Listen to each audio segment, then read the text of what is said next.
You ask Tiger to solve. This deals with linear equations with one unknown. The final result is x equals 35. Let's solve it step by step. Simplify the expression. Find the lowest common denominator. Multiply the denominators. Multiply the numerators. Combine the fractions. Combine the numerators. Isolate the x. Multiply both sides by inverse fraction 42/1.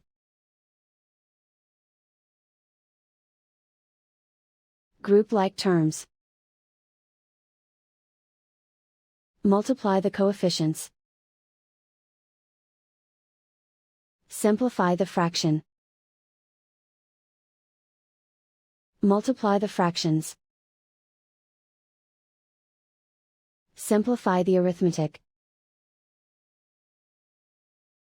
And so the final result is x equals 35.